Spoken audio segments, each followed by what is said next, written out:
I thought my father loved me. I really did. I remember the way he used to carry me on his shoulders when I was a little girl, but that was a long time ago, before the debt, before the desperation. On the night my life changed forever, there was no love in his eyes. There was only fear and a cold, hard greed. I stood in our kitchen, my heart hammering against my ribs. I watched my own flesh and blood hand over my life to a man I had only heard of in whispers, a man they called a monster. They sold me, not for a better life, not to save the world. They sold me to pay for my father's mistakes. They told me I was going to a den of lions. They told me I would never be the same again. And they were right, but not for the reasons you think. If you want to hear the rest of this incredible journey, please take a moment to subscribe to the channel. It helps us bring more of these stories to you. And while you're at it, leave a comment below. Tell me, where in the world are you watching this from? Now, let me tell you what happened when the door to that black sedan closed and my old life vanished in the rearview mirror. The rain was coming down hard that night. It blurred the windows of our small, cramped house. My mother wouldn't look at me. She sat at the kitchen table, staring at a chipped coffee mug. Her hands were shaking. My father was pacing. Every time a car drove past, he jumped. He looked like a man waiting for an execution. And in a way he was. But I was the one walking to the gallows. Then came the knock. It wasn't a loud knock. It was firm, controlled. It was the sound of someone who knew exactly who they were. My father fumbled with the locks. 3 men walked in. 2 of them were huge. They wore dark suits and had faces like stone. But the man in the middle was different. He wasn't loud. He wasn't hulking. He wore a coat that looked like it cost more than our entire house. His eyes were a deep, piercing gray. He looked at the room with a sort of quiet sadness. "Is she the one?" the man asked. His voice was like velvet over gravel. My father nodded quickly. He didn't even look at me. "Yes, that's Lucia. She's healthy. She's a good worker. She's yours." The man, whose name I would later learn was Victor, walked over to me. I backed away until I hit the kitchen counter. I was trembling so hard I thought I might collapse. He stopped a few feet away. He didn't reach for me. He just looked at me. He wasn't looking at me like a piece of property. He was looking at me like a person. "Do you know why I'm here, Lucia?"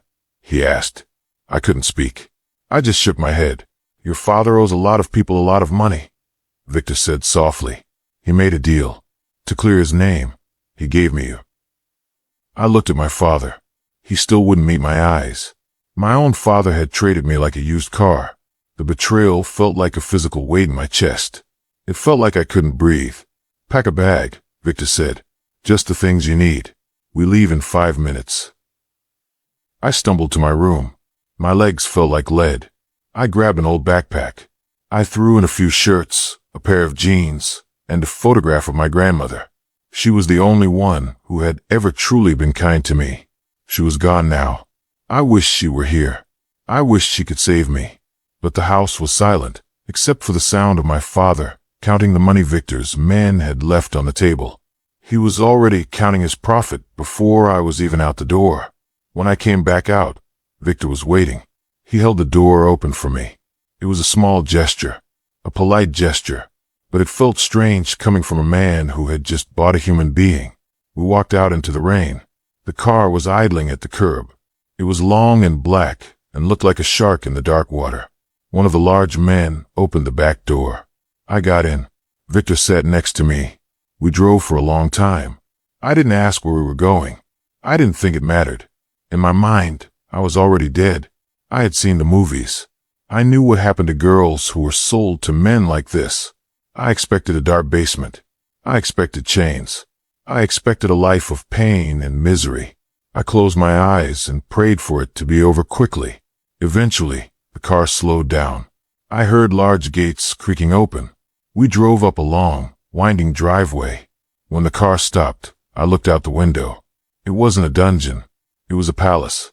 It was a massive stone house, surrounded by perfectly manicured gardens. Lights glowed warmly in every window. "Come," Victor said. He led me inside. The foyer was grand. There were marble floors and a chandelier that sparkled like diamonds. An older woman in a neat apron met us at the door. "This is Mrs. Ellington," Victor said. "She will show you to your room. You must be tired and hungry." I'm not hungry," I whispered. My stomach was in knots. Victor looked at Mrs. Ellington. "Make sure there is a hot meal waiting for her anyway, and some tea." He turned back to me. "Sleep well, Lucia. We will talk in the morning." He turned and walked away into the shadows of the house. Mrs. Ellington gave me a small, sympathetic smile. "Follow me, dear. It's a long walk to the West Wing." My room was bigger than my entire house back home. The bed had white linens and a dozen pillows. There was a fireplace with a small fire crackling in the grate. There were fresh flowers on the nightstand. I sat on the edge of the bed and waited. I waited for the door to lock from the outside. I waited for the guards to come, but the only sound was the wind against the glass. I didn't sleep. I sat in a chair by the window and watched the sun come up. I felt like a ghost. I felt like I had vanished from the world and no one would ever find me. The next morning, Mrs. Ellington brought me breakfast. Eggs, toast, fresh fruit. It looked delicious, but I could barely take a bite. "Mr. Moretti is waiting for you in the garden," she said. Moretti. That was his last name. Victor Moretti. I had heard that name before. He was a man who controlled the city. He was a man people feared. I stood up and smoothed my wrinkled clothes. I felt like a lamb walking to the slaughter. I found him sitting at a small wrought iron table. He was reading a newspaper and drinking coffee. The morning sun made him look less like a monster and more like a businessman. "Sit," he said, gesturing to the chair across from him. I sat. I kept my head down. "You look like you're waiting for me to hit you," Victor said. His voice was calm. "Why is that?" "My father said. He said you were a dangerous man," I stammered. Victor laughed. It wasn't a mean laugh. It was short and dry. "Your father is a man who blames others for his own choices. Yes, I am dangerous. To some. But I didn't bring you here to hurt you, Lucia." I looked up then. "Then why? Why buy me? Why not just take the money?" Victor leaned back. He looked out at the garden. "Your father didn't have the money. He never would. He had already lost everything. He offered you to me as a way to wipe the slate clean. If I hadn't taken you, someone else would have. Someone much worse than me." I didn't know what to say. I was a debt payment. "I have a lot of enemies," Victor continued, "but I also have a lot of resources. In this house, you are safe. You are not a prisoner. You are a guest. You will have your own room. You will have clothes. You will have food. And you will have an education if you want it." "And what do I have to do in return?" I asked. I was waiting for the catch. There was always a catch. Victor looked me straight in the eyes. "You have to live. You have to grow up. You have to become the person you were meant to be before your family failed you." I didn't believe him. Not at first. I spent the first month waiting for the other shoe to drop. I stayed in my room most of the time. I walked the halls like a shadow. I watched the men in suits who came and went. They were all polite to me. They called me Miss Lucia. They stepped aside when I walked past. One afternoon, I was exploring the library. It was a massive room filled with thousands of books. I had never seen anything like it. I reached for a book on a high shelf, but I couldn't quite get it. Suddenly, a hand reached over my head and pulled it down. I jumped, my heart racing. It was Victor. He handed me the book. It was a collection of poetry. "You like to read?" he asked. "I didn't have many books at home," I said. "Take whatever you want," he said. "Knowledge is the only thing they can't take away from you." He stayed for a while. He asked me about my life. He didn't ask about the debt or my father. He asked about my dreams. I told him I wanted to be a teacher. I told him I loved art. He listened, really listened. For the first time in my life, I felt like someone actually cared about what I had to say. As the months went by, the walls I had built around myself began to crumble. Victor wasn't the monster the world said he was. Or maybe he was, but not to me. He was a man of routine. He worked long hours. He had a temper when things went wrong, but he never directed it at the people in the house. He treated Mrs. Ellington with the utmost respect. He treated me like a daughter. He started taking me out, not to dark alleys or smoky rooms, but to museums, to the opera, to quiet dinners. He wanted me to see the world. He wanted me to see that there was more to life than the struggle I had known. One evening, we were sitting on the terrace. The air was warm and the smell of jasmine was thick. "Why are you doing this, Victor?" I asked. "I'm just a girl from the slums. I'm a debt that's already been paid." Victor was silent for a long time. He looked at his hands. They were scarred. "A long time ago, I was like you," he said. "I was a kid with nothing. I was sold too. But the man who bought me wasn't kind. He was a beast. He broke me into 1,000 pieces. It took me a lifetime to put myself back together. I told myself that if I ever reached the top, I would never let that happen to someone else if I could help it." I felt a lump in my throat. This crime lord had a heart that was bigger than anyone I had ever known. "Your family didn't sell you because they had to," Victor said softly. "They sold you because it was the easy way out. They are small people, Lucia. Don't let their smallness define you." But my past wasn't finished with me. About a year after I arrived at this state, I got a phone call. It was my mother. Her voice was frantic. "Lucia, is that you?" "Mom." My heart sank. I hadn't spoken to them since the night I left. "Lucia, you have to help us. Your father, he's in trouble again. He needs money. A lot of it. He says you can get it from that man. He says you're his favorite now. Just ask him, Lucia, for the sake of your family." I felt a coldness spread through my veins. They didn't care if I was happy. They didn't care if I was safe. They only saw me as a piggy bank, a tool to be used. "I can't do that, Mom," I said. My voice was trembling. "You have to. They're going to hurt him. Do you want your father's blood on your hands?" I hung up the phone. I sat on the floor and cried. I cried for the girl who used to sit on her father's shoulders. I cried for the mother who wouldn't look at me. I cried because I realized I was more of a daughter to a stranger than I ever was to them. Victor found me there. He didn't ask what happened. He just sat on the floor next to me. He didn't try to hug me or tell me it was okay. He just stayed there, in the silence. "They called, didn't they?" he asked after a while. I nodded. "They want more." I nodded again. "He's in trouble. They want me to ask you for money." Victor sighed. "I know. I've been keeping an eye on them. Your father is a man who cannot be saved, Lucia. Some people are black holes. No matter how much light you pour into them, they stay dark." "What am I going to do?" I sobbed. "You're going to do nothing," Victor said firmly. "I will handle it. They will not bother you again.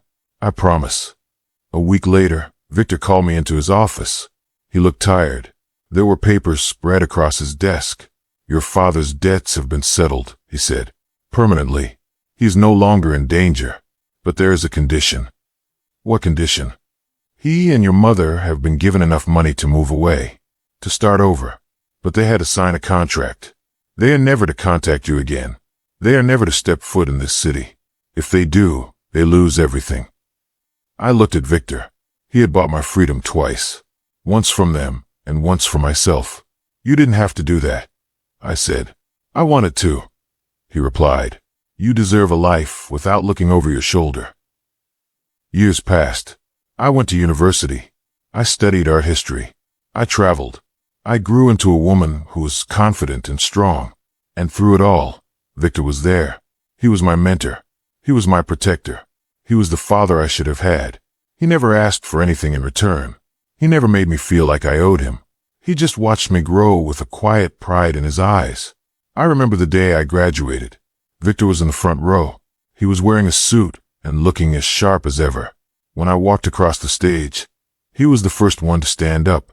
He was clapping louder than anyone. After the ceremony, we walked through the campus. "What now, Lucia?" he asked. "I got a job offer," I said, "at a gallery in the city. It's a good start." Victor nodded. "That's wonderful. I'm very proud of you." "Victor," I said, stopping him, "I want to move out. I think it's time I had my own place." I saw a flash of something in his eyes. Was it sadness? Loneliness? It was gone as quickly as it appeared. "Of course," he said. "I've already had my lawyers look into some apartments. There's a beautiful place near the park. High security. Very quiet." "No," I said, smiling. I want to find my own place. I want to do it myself." Victor laughed. It was a real, hearty laugh this time. "Of course you do. You've always been stubborn." I moved into a small, sun-drenched apartment. It wasn't a palace, but it was mine. Victor came over for dinner every Sunday. He would bring a bottle of expensive wine and tell me stories about his work. He never told me the grisly details, but I knew his world was still a dangerous one. One Sunday, he didn't show up. I called his phone. No answer. I called Mrs. Ellington. She sounded like she had been crying. "Lucia, you need to come to the hospital. There was an accident, an attack." My heart stopped. I drove like a maniac. I pushed through the hospital doors, my mind screaming. I found the floor where they were keeping him. There were men in suits everywhere. They recognized me and let me through. Victor was in a private room.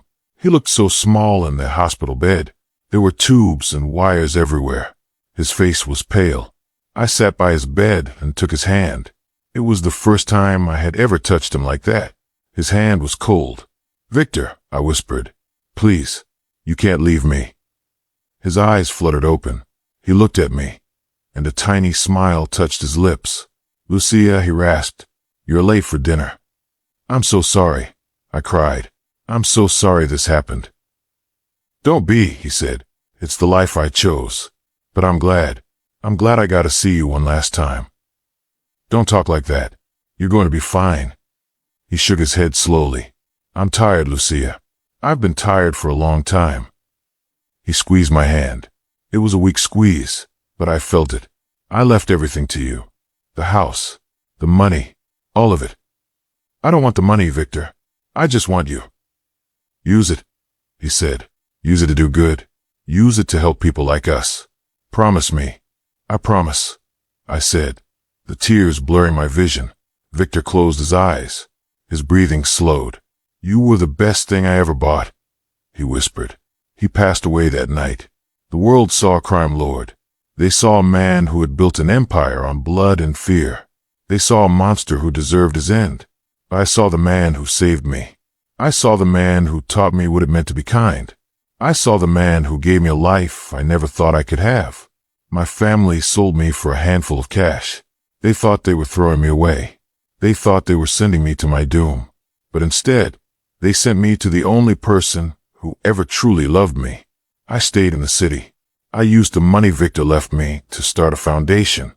We help children who have been abandoned. We help women who have been sold. We give them a safe place to stay. We give them an education. We give them a chance. Every time I see a young girl walk through our doors, scared and alone, I think of that rainy night in my father's kitchen. I think of the man in the dark coat who opened the door for me. I realized then that family isn't about blood. It isn't about the people who share your name. Family is about the people who see your worth when no one else does. Family is about the people who protect you when the world tries to break you. My father was my blood, but Victor Moretti was my family. Sometimes I go back to the estate. It's quiet now. The gardens are still beautiful. I sit in the library and read the books Victor gave me. I can almost hear his voice in the rustle of the pages. I can almost see him sitting in his chair, drinking his coffee and watching the sun come up. The world is a complicated place. There are people who do bad things for good reasons, and there are people who do good things despite their past. Victor was both. He wasn't a saint. He had done things he wasn't proud of, but he spent the last years of his life trying to balance the scales. He balanced them for me. I remember one time, shortly before he died, we were talking about forgiveness. "Do you forgive them, Lucia?" he had asked. "Your parents?" I thought about it for a long time. "I don't think I can," I said. "Not for what they did." Victor nodded. "Forgiveness isn't for them. It's for you. It's so you don't have to carry their weight anymore. You've already paid their debt. You don't owe them your anger either." It took me a long time to understand what he meant, but now, as I look out over the city that he once ruled, I think I finally get it. I'm not the girl who was sold anymore. I'm not a victim of my father's greed. I am a woman who is loved. I am a woman who is free. I often wonder where my parents ended up. I wonder if they ever think about me. I wonder if they ever regret what they did. But then I realized that it doesn't matter. Their story ended the night They closed that car door. My story began when Victor opened it. The greatest lesson Victor ever taught me wasn't about power or money. It was about choice. We can't choose where we come from. We can't choose the hands we are dealt, but we can choose what we do with them. We can choose to be kind. We can choose to be brave. I chose to remember the man who saved me. I chose to carry on his legacy. Every Sunday, I still have a quiet dinner. I set an extra place at the table. I pour a glass of wine, and I say a silent thank you to the monster who turned out to be the kindest man I ever met. If you're still here, thank you for listening. This story is a reminder that light can be found in the darkest places. It's a reminder that sometimes the people the world fears the most are the ones who have the most love to give. If you enjoyed this, don't forget to hit that like button and tell me in the comments, has someone ever surprised you with their kindness when you least expected it? I'd love to hear your stories. Life is full of surprises. Some are cruel, some are beautiful, but as long as we have each other, and as long as we choose kindness, we can survive anything. Take care of yourselves, and take care of each other. I'll see you in the next story.